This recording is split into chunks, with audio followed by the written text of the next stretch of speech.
नमस्कार दोस्तों, स्वागत है आप सभी का मेरी कहानियों में। मैं हूँ शिखा और एक बार फिर से आपके लिए लेकर आई हूँ एक नई कहानी और उम्मीद करती हूँ कि बाकी कहानियों की तरह ये कहानी भी आपको बेहद पसंद आएगी और आप इसी तरह अपना प्यार और सपोर्ट मेरी वीडियोस पर बनाए रखेंगे। तो चलिए अपनी आज की कहानी शुरू करते हैं।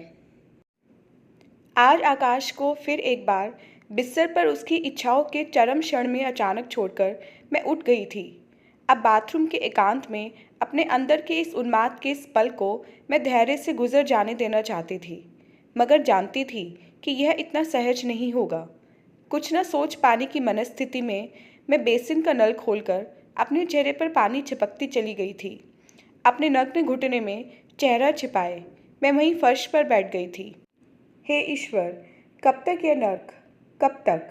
मैंने के अतिरेक में आकाश के चेहरे पर अपने नाखून चुभा दिए थे। अंधेरे में दर्द से छटपटाती हुई उसकी आवाज़ से मैं स्वयं आहत हो गई थी। अभी क्या हो गया मुझसे? क्या सचमुच मैं अपना मानसिक संतुलन खोती जा रही हूँ? आज आकाश का हमेशा का मान मनुहार एक जिद में बदल गया था। वह किसी भी सूरत में मेरी ना सुनने के लिए राजी नहीं था। आपस की छीना झपटी में मेरा नाइट गाउन बुरी तरह से फट गया था। अपनी टीसती देह पर उसके गर्म होठ, जीभ, दांतों की जबरदस्ती को मैं सह नहीं पा रही थी। वही शराब की गंध में डूबा हुआ खौफनाक अंधेरा, वही मुझ में समाती हुई उसकी मर्दानगी, मेरी देह का प्रत्येक कण एकाएक अपने अंदर के खौलते हुए लावे की जद में आ गया था। नहीं, अभी दोबारा मेरे साथ नहीं होगा। मेरी सांसें रुक गई थीं। अंदर एक बार फिर तहस नहस होने का तूफान था। पापा।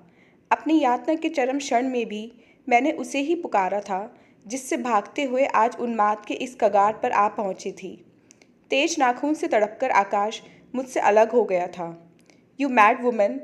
झनाटेदार थप्पड़ के साथ ये अप्रत्याशित शब्द मेरे वजूद पर गाज की तरह गिरे थे।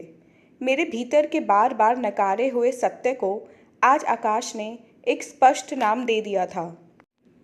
एक आदमकद आईने की तरह सामने खड़े होकर वह जानलेवा सच बोलने पर उतारू था।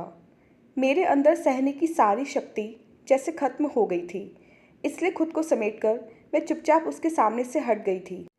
आईने में अपने गालों पर टकी हुई सुलगती उंगलियों की छाप को देखते हुए मैं रोना नहीं चाहती थी, लेकिन खुद को रोक नहीं पाई। बाथरूम के गीले फर्श पर अपनी ही सिसकियों से टूटती हुई मेरे लिए आज भी सबसे बड़ी तकलीफ़ यही थी कि मैं अपने जीवन के इतने बड़े क्राइसिस के पल में अपने पापा को पुकार नहीं पा रही थी। हालांकि मैं कई गहरे जानती थी कि आज भी मेरी सबसे बड़ी रूहानी ज़रूरत वही है। अपनी ही तेज सिसकियों से चौंककर मैं उठ खड़ी हुई। बाथरूम में न जाने कब से बैठी थी मैं। बाहर निकलकर देखा तो आकाश घर में नहीं था।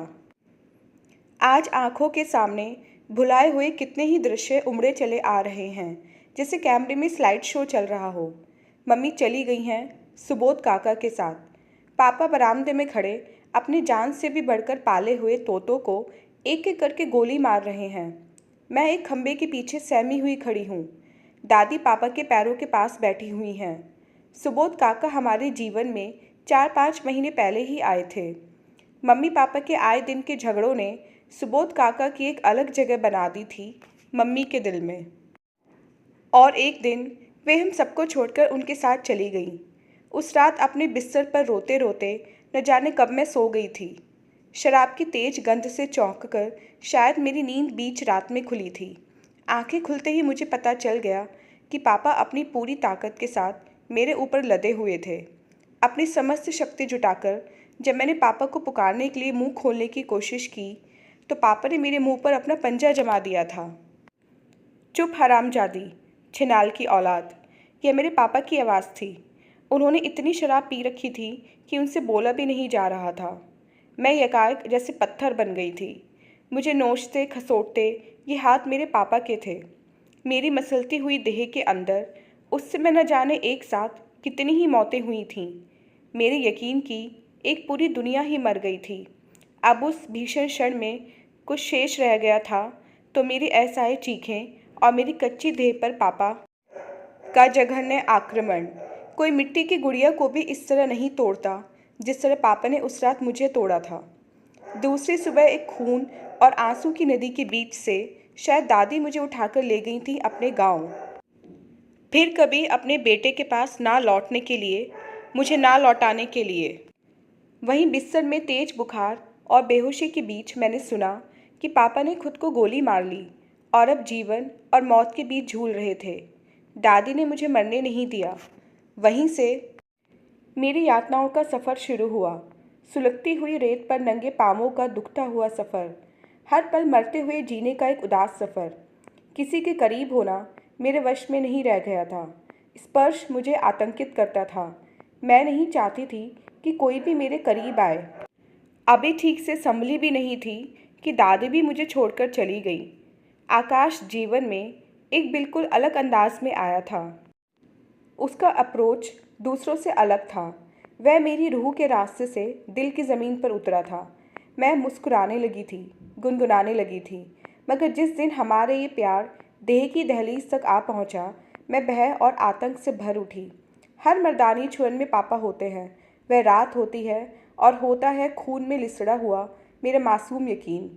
वह रात आज तक मेरे अंदर से बीत नहीं सकी थी। जब जब आकाश मेरे करीब आता, मुझे चूमता, मैं जैसे कीचड़ से लिसड़ जाती। कीड़े से रेंगते रहते मेरे शरीर पर देर तक।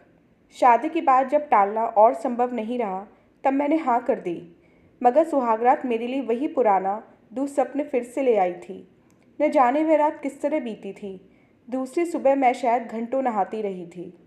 आकाश की प्रतीक्षा में मैंने वह सारी रात पलकों में ही काट दी। सुबह किचन में गई तो आकाश वहीं बैठा था। मेरी आहट पाकर उसने चेहरा उठाकर देखा था। उसकी आंखें लाल थीं, जैसे देर तक रोता रहा हो। थोड़ी देर बाद उसने न जाने कैसी आवाज़ में कहा था, Swati, last night I have been to a whore. Akash के शब्दों ने मुझे स्तब्ध कर दिया था। कोई आक्रोश या घृणा के भाव पैदा नहीं हुए, बस एक गहरी हताशा और दुख ने घेर लिया था। यह अकेले होने का सिलसिला न जाने कब खत्म होगा। मुझे चुप देखकर आकाश मुझसे लिपट गया था। आई एम सॉरी स्वाति, मैंने बड़ी मुश्किल से पूछा था। Did you do it? No, I couldn't. वह देर तक सिसकता रहा और फिर हिचकते हुए कहा था। ऐन वक्त पर मैं उसका मुंह नोचकर भाग आया। वॉट? मुझे अपने कानों पर यकीन नहीं आया था। हाँ स्वाति, मैं बस तुम्हें चाहता हूँ और किसी को नहीं। कुछ देर हम दोनों एक दूसरे को देखते रहे और फिर रो पड़े। उस रात मैंने आकाश को सब कुछ बता दिया था। उसने बिना कुछ कहे मुझे रोने दिया था। इसके ठीक 1 महीने बाद अस्पताल में मैं पापा के बेड के बगल में बैठी सोच रही थी कि मैं वहाँ क्या कर रही हूँ। पापा मर रहे थे, ये उनके चेहरे पर साफ लिखा हुआ था। बिस्तर पर पापा लेटे हुए थे। वे बहुत पहले और शायद बहुत बार मर चुके हैं। आज तो सांसों में पूर्ण विराम लगाने की औपचारिकता भर निभानी है। बिना कुछ कहे मैं भावशून्य आंखों से उनकी तरफ देखती रही थी। पापा ने मेरी तरफ आंखें उठाकर नहीं देखा था। वे निःशब्द रो रहे थे। पता नहीं इस तरह से कितना समय बीत गया था जब पापा ने रुक रुक कर एक अजनबी सी आवाज़ में कहा था, मुझे माफ़ कर दो गुड़िया, मैंने किसी और को सज़ा देने के लिए। मैं ज़िंदगी भर मरता रहा मगर फिर भी मर ना सका। अब मुझे मर जाने दो। भगवान मेरी सज़ा कम ना करे, मगर तुम एक बार मुझे माफ़ कर दो। इतना कहते हुए बुरी तरह हाँफ उठे थे। मैं अचानक उठ खड़ी हुई थी। अब इस नर्क का अंत हो। मैंने आपको माफ़ कर दिया है पापा। आप अपने दिल पर कोई बोझ न रखें। इतना कहकर मैं झटके से उठकर कमरे से बाहर निकल आई थी। मैंने पीछे मुड़कर नहीं देखा। पापा की आखिरी हिचकी की आवाज़ पर भी नहीं। अब मुझे पीछे मुड़कर कभी देखना भी नहीं है। बस आगे बढ़ना है, जहाँ ज़िंदगी आज भी मेरे इंतज़ार में शायद कहीं ढेर सारी खुशियाँ लेकर खड़ी है। वह रात पापा पर भी भारी थी, उन्हें भी ले डूबी थी। आज उन्हें माफ़ करके मैं स्वयं मुक्त हो गई थी। पापा को मेरे अंदर से सचमुच मर जाने देने के लिए और मेरे सही अर्थों में जी सकने के लिए इस नासूर का कोई दूसरा इलाज नहीं था मेरे पास। पापा मर चुके हैं। आज पापा सचमुच मेरे लिए मर चुके हैं। तो दोस्तों, ये थी हमारी आज की कहानी। उम्मीद करती हूँ कहानी आपको पसंद आई होगी। पसंद आए तो चैनल को सब्सक्राइब करना मत भूलिएगा। मिलते हैं अपनी नेक्स्ट कहानी के साथ।